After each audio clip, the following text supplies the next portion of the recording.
यीशु है, praise the Lord. आप सबों को आज के वीडियो में हार्दिक स्वागत है परमेश्वर का वचन सुनने के लिए। हम देखते हैं पेड़ पौधों को पानी की आवश्यकता होती है, उसके बिना जीना मुश्किल है। जिस पेड़ पौधों में पानी की कमी होती है उसके पत्ते मुरझाने लगते हैं और ज़्यादा लंबे समय तक ना मिलने से वो मर भी जाते हैं। इसराइलियों का जीवन में ऐसे ही हम देखने पाते हैं। परमेश्वर का उपस्थिति, परमेश्वर का आशीष के बिना उनका जीवन मनो की तबाह होने की पर था। और ऐसे घड़ी में यहेजकेल नबी को आज का जो संदेश यहेजकेल 37 अध्याय उसका 1 से 14 पद में उनको दिए गए संदेश को या भविष्यवाणी की बातों को हम देखने पाते हैं। और यहेजकेल भी बंदीगृह में था। 597 ईसा पूर्व लगभग में बबूल के द्वारा इसराइल लोगों को बंदी बनाकर ले लिए जाते हैं। लेने के बाद में उनको एक जगह पर सबको नहीं रखता है, इधर उधर सबको तितर बितर रख देता है। इसके कारण से लोग एक दूसरे से अलग अलग हो गए। उनका सामूहिक जीवन, उनका पारिवारिक जीवन मानो की चौपट होने लगा। 5 साल ऐसे ही बंदीगृह रहने के बाद में परमेश्वर का आत्मा से यहेजकेल भर जाता है और वो दर्शन देखते हैं। परमेश्वर का आत्मा उनको अगुवाई के ले जाता है कब्र नदी के तराई के पास में। कब्र नदी के तराई के पास में ले जाता है जहाँ पर हड्डियों का ढेर पड़ा हुआ है और हड्डी बिखरा हुआ है। ऐसा लग रहा है कि वहाँ पर युद्ध हुआ था और काफ़ी लोग मारे गए थे। मरने के बाद में उनका या तो मन सबको पशु पक्षी लोग खा दिए या सड़ गया है और उनका हड्डी बचा हुआ है। और उनसे परमेश्वर पूछता है क्या यह हड्डियां जी सकते हैं, उनमें नया जीवन संचार हो सकता है। मनुष्य होकर हम ये कह सकते हैं ऐसा संभव नहीं है, लेकिन परमेश्वर उनको कहता है ये जी सकता है। और उनको कहता है कि परमेश्वर का वचन सुना जो उनको अगुवाई दे रहा है पवित्र आत्मा के द्वारा कि ये हड्डियां जी सकती है नए रूप से और नए रूप से। और ऐसे ही होता है। वो भविष्यवाणी की बातों को कहता है परमेश्वर का आज्ञाओं का पालन करते हुए। और ऐसा होता है कि अचानक से भूकंप होने लगता है और भूकंप होने के बाद में सारे हड्डियां हिलने लगता है, एक दूसरे से जुड़ जाता है। इतना ही नहीं, जुड़ने के बाद में हम देखने पाते हैं कि उसमें मांस भरने लगता है, उसके बाद में श्वास आने लगता है, उसके बाद में जीवन संचार हो जाता है। उसके बाद में वे हड्डियां मनुष्य के समान जी जाते हैं, बातें करते हैं। उनको एक बड़ा सेना के रूप में देखने, बड़ा समूह के रूप में हम देखने पाते हैं। यही तो आज का वचन है जो यहेजकेल 37 अध्याय 1 से 14 जो हड्डियों का दर्शन के माध्यम से। यहाँ का शीर्षक मैंने रख दिया है आशा का समर्थी दर्शन। आशा यानी कि जो उम्मीद नहीं था वो उम्मीद वाला है, वो आशा का समर्थी दर्शन। ऐसा साधारण दर्शन नहीं है, समर्थी वाला दर्शन है। और इसके अंतर्गत में 2 विषय पर हम चर्चा करेंगे। पहला पॉइंट है, क्या कहता है, तराई की सूखी हड्डियां कौन है। यहाँ पर जो दर्शन हम देखने पाते हैं एक सवाल के साथ में पहला पॉइंट देखते हैं, तराई की जो सूखी हड्डियां कौन है। परमेश्वर ने दर्शन के द्वारा यहेजकेल को दिखाया सूखी हड्डियों के बारे में, लेकिन ये दर्शन जो है किसके बारे में, क्या बताना चाहता है। ये इसराइलियों को दर्शाता है। ईश्वर के और ईश्वर के आशीष के बगैर वो लोग ये सूखी हड्डियों के समान उनका जीवन, उनका सामाजिक जीवन, उनका नैतिक जीवन, उनका आर्थिक जीवन, उनका आत्मिक जीवन पूरा ही खत्म जैसे कि सूखी हड्डी के समान हो चुका था। लेकिन उनको भविष्यवाणी के माध्यम से आश्वासन देता है परमेश्वर चाहे तो एक नए रूप से नए जीवन संचार कर सकता है। और ये होते हुए यहाँ भविष्यवाणी में देखने पाते हैं। सचमुच में ऐसा होना संभव हुआ। कई साल के बाद में जो लोग बंदीगृह में थे उन लोगों को आज़ादी मिल जाता है। ऐसे ही आज़ादी नहीं मिलता, एक दूसरे राजा ने, जिस राजा ने उनको बंदी उनको हरा देता है और ये इन लोगों को क्या कहता है अपने देश को आप लौट सकते हैं। लौटने में वो मदद भी करता है, घर बनाने में मदद करता है, मंदिर बनाने में मदद करता है। देखिए कितना दयालु दिखाता है। परमेश्वर ऐसा परिस्थिति को बनाता है और इस कारण से उन आप वापस चले जाते हैं। लेकिन यहाँ समाप्त नहीं होता है, वे लोग वापस चले जाते हैं, उनका जीवन हमेशा अच्छा रहा ऐसी बात नहीं है। जब जब ये लोग ईश्वर को भुला गए, ईश्वर के विरोध में काम किए, ईश्वर उनको त्याग दिया, छोड़ दिया और वे लोग बिखर गए और ये लोग बंदी भी बना दिए गए। उनका जीवन तबाह की ओर। अब देखिएगा 70 ईस्वी में यरूशलेम जो मंदिर का नष्ट होता है रोमन सैनिकों के द्वारा से, उसके बाद बंदी बनाकर ले लिए जाते हैं। जो कुछ भी रहा, यीशु मसीह को मारने में यहूदियों का हाथ था, और यीशु मसीह के मारने के कारण से लोगों का यह बात है कि इस्राएली लोगों पर श्राप परमेश्वर का पड़ा, और वे लोग अपने देश अपने गांव घर को खो दिए, अपना देश भी खो दिया।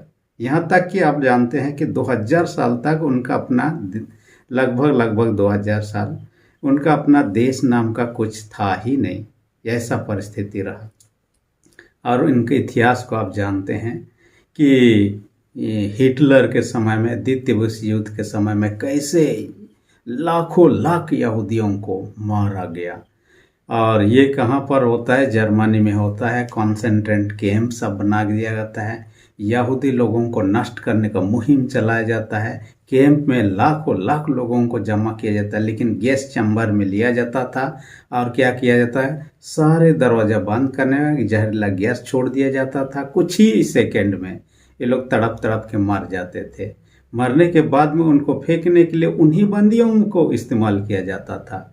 उनको लेकर या तो दफना दिया जाता था या जला दिया जाता था, लेकिन काफ़ी ज़्यादा तादाद में हुआ करता था। इस कारण से उनको खेप खेप में मरने लगे।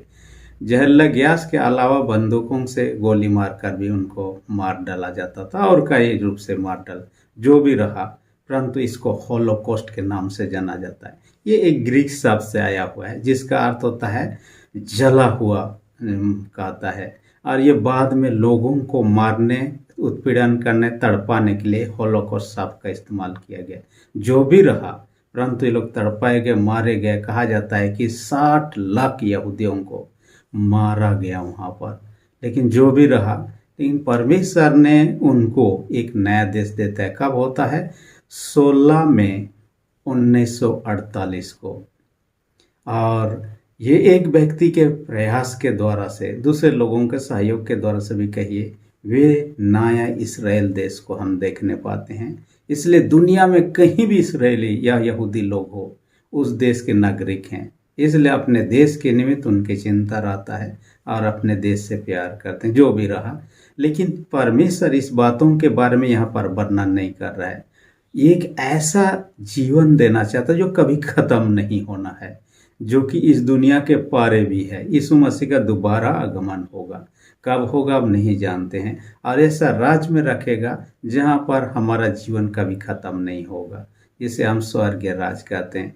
इसलिए यूहन्ना 5:24 में कहता है, मैं तुमसे सच सच कहता हूँ, जो मेरा वचन सुनकर मेरे भेजने हारे पर विश्वास करते हैं, यानी यीशु मसीह पर विश्वास करता है, उस पर दंड की आज्ञा नहीं होती, परंतु वह मृत्यु से पार होकर आनंद जीवन में प्रवेश कर चुका है। हम उस जीवन पाना चाहते हैं, यीशु मसीह पर विश्वास करना है। ईश्वर के द्वारा देखिए अद्भुत काम को किया गया, मरे हुओं को जिलाया गया, लोगों का जीवन को बदल दिया गया, काफ़ी सारे चीज़।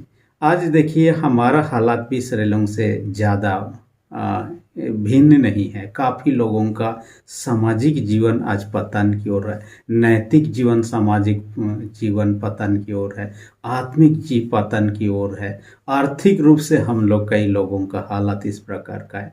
हम भी कहीं ना कहीं इन सूखी हड्डियों के समान इसराइलियों के जैसे अवस्था में है। यदि इस हालात से हम निकालना चाहते हैं, प्रभु पर विश्वास करें। प्रभु हमारे जीवन को बदल सकता है। मैं दिल्ली के जो हमारे बहनें काम करने जाते हैं, उनके जीवन से जुड़े हुए किताब को पढ़ रहा था। वहाँ काफ़ी सारे लोग, हो सकता है बहुत सारे लोग अच्छा जगह पर हैं, अच्छे काम कर रहे हैं, लेकिन जो दूसरे के घरों में काम करने जाते हैं दलाल के माध्यम से, काफ़ी लोगों का जीवन अब भी नरक के जैसा है। उस किताब को आप कभी पढ़ने का मौका मिलेगा, देखिए कई बहनों का जीवन से घटना, जिन्होंने उस हालत से किसी तरह से छूटकर वापस आए हैं या उनको बचा लिया जाता है, उनके बारे में वहाँ वर्णन हम पाते हैं। और उसमें देखा जाता है कि या तो नौकरी के नाम पर, शादी के नाम पर ले लिया जाता है, उसके बाद उनका सर्टिफिकेट छीन लिया जाता है। उनको एक दूसरे के साथ सामूहिक रूप से गए रहते हैं, फिर भी एक दूसरे से अलग अलग जगह में रख दिया जाता है, और उनको, कई लोगों को वेश्यावृत्ति इत्यादि धंधों में ढकेल दिया जाता है। एक दूसरे से संपर्क करने का कोई साधन नहीं, ना किसी का कांटेक्ट नंबर नहीं, इसलिए एक दूसरे से कुछ मदद भी नहीं मांग सकते हैं। ऐसे हालात में दोबारा अपने प्रियों से मिल पाएंगे, वापस घर आ पाएंगे, ऐसा परिस्थिति दिखाई नहीं देता है। लेकिन परमेश्वर हर परिस्थिति से हमें उबार सकते हैं, निकाल सकते हैं, नए जीवन दे सकते हैं। परमेश्वर सर्वशक्तिमान ईश्वर। इसलिए आज का दूसरा जो पॉइंट है, परमेश्वर सर्वसमर्थी है, यही मैंने लिया है। और सर्वसमर्थी कहने का मतलब एक सूखी हुई हड्डी में जीवन डालना इंसान के बस की बात नहीं, ये तो परमेश्वर ही कर सकता है। परमेश्वर का जो काम है यीशु मसीह के द्वारा से हम देख चुके हैं। लाजर 4 दिन का बर में था, यीशु मसीह उसे बुलाता है, वो निकल आता है, चलने फिरने लगता है, लोगों के बीच में रहता है, खाता पीता है। सोचिए, जब यीशु मसीह अंतिम बार यरूशलेम में जा रहा था, जो पाम संडे या खजूर पर्व के अवसर पर लोग होसाना होसाना गाने लगे, और वहाँ जो याजक वर्ग लोग था उन्होंने कहा इनको मना कीजिए, ऐसा ना करें। उन्होंने क्या कहा, यदि मैं इनको मना कर दूं, पत्थर चिल्ला उठेंगे होसाना होसाना कहा के। देखिए, परमेश्वर की महिमा रुक नहीं सकता है, परमेश्वर का काज रुक नहीं सकता। हो सकता है इंसान ऐसा ना कर सके, लेकिन परमेश्वर सर्वशक्तिमान है। यूसुफ का जीवन को देखिए, परमेश्वर का भय मानता था। जो भी उसके भाई लोग उससे प्यार नहीं करते थे, नफरत करते थे, उनको मार डालने के कुआं में फेंक दिया था। लेकिन वहां नहीं मारता है तो निकाल के उनको मिस्र देश जाने वाले लोगों के हाथ में बेच देता है। जिस घर में वो जाता है उस घर में उस पर बलात्कार का इल्जाम लगता है, जेल में पहुंच जाता है। लेकिन समय ऐसा था, परमेश्वर उनको उपयोग करता है, राजा का स्वप्न का अर्थ बताता है और देश का प्रधानमंत्री बन जाता है। आप समझ सकते हैं कहाँ से कहाँ तक छलांग लगा के उड़ जाता है। परमेश्वर उनको कितना महान कर दिया। देखिए, परमेश्वर आपके मेरे साथ में है, जीवन बदल सकता है, जीवन परिवर्तन हो सकता है, कितनी भी कठिन परिस्थिति क्यों ना हो, परमेश्वर के लिए कुछ भी असंभव नहीं है। परमेश्वर सर्वशक्तिमान है, सब कुछ कर सकता है। इसलिए परमेश्वर पर विश्वास करें, भरोसा करें और विश्वासी बने रहें। मैं एक देश के बारे में पढ़ रहा था, वो देश का नाम है डेनमार्क। आपको बीते दिन में एक देश का बारे में मैंने चर्चा किया है, आइसलैंड। संसार का सबसे खुशहाल और शांति प्रिय देश है, और ये मसीहियत को ग्रहण करने के वजह से वहाँ इस प्रकार है। वहाँ कोई भी पुलिस की आर्मी नहीं है, पुलिस लोग कभी बंदूक नहीं पकड़ते हैं, बंदूक है ही नहीं, क्योंकि कुछ ऐसा अपराध होता नहीं है। डेनमार्क उसी के समान है, और डेनमार्क में भी मसीहियत को ग्रहण करने के बाद वहाँ के लोगों के जीवन में बदलाव हो जाता है। और कहा जाता है कि सबसे शांति प्रिय देश जो कि आइसलैंड के बाद में डेनमार्क ही है, शांति प्रिय। दूसरा सबसे खुशहाल देश में से डेनमार्क है। सबसे साफ सफाई क्लीनलीनेस जो है उस देश में से डेनमार्क है। कहा जाता है कि वहाँ भ्रष्टाचार है ही नहीं। दुनिया में जितना भी देश है, लिस्ट बनाए कौन सबसे ज़्यादा काम का आखिरी में आएगा, डेनमार्क, उनका कहना है। जो भी है, लोगों का जो आकलन है उसके आधार पर कहा जाता है कि वहाँ के लोग एक दूसरे पर बहुत ही विश्वास करते हैं, ट्रस्ट करते हैं, किसी संस्था पर भी या व्यक्ति पर भी। यहाँ अविश्वास है ही नहीं, कोई ठगता नहीं है, ना ही अविश्वास है। समझ सकते हैं, ऐसा विश्वास परमेश्वर पर हमारा होना चाहिए, संदेह की स्थिति नहीं होना चाहिए। वहाँ के एक राजा ने परमेश्वर को ग्रहण किया 965 ईस्वी में। वो तो था हेरल्ड ब्लूटूथ नाम का राजा ने परमेश्वर को ग्रहण किया। अपने राज में मसीहत को लाने के बाद में वहाँ अब भी मेजोरिटी या मैक्सिमम या सबसे ज़्यादा लोग हैं एवेंजलिकल लूथरन चर्च के लोग हैं, इस चर्च से जुड़े हुए लोग, और परमेश्वर पर विश्वास करते। इस कारण से दूसरे जो धनी मनी देशों में से एक है डेनमार्क। जो भी रहा, परमेश्वर को अपनाने के पहले उनका जीवन अलग था।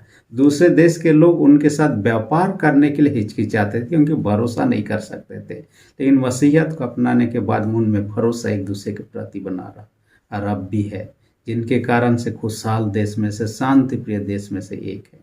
आप अपना जीवन, परिवार, समाज, कलीसिया को ऐसा शांति प्रिय बनाना चाहते हैं, हमें भी परमेश्वर के साथ बने रहना, उन पर विश्वास करना है, आज्ञाकारी बनना है।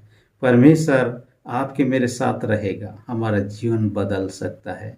हाँ, परमेश्वर के बिना हम अपने जीवन में कुशल शांति आनंद को नहीं पा सकते हैं। इसलिए हर एक परमेश्वर वचन का सबों को अधिक शास्त्र दे।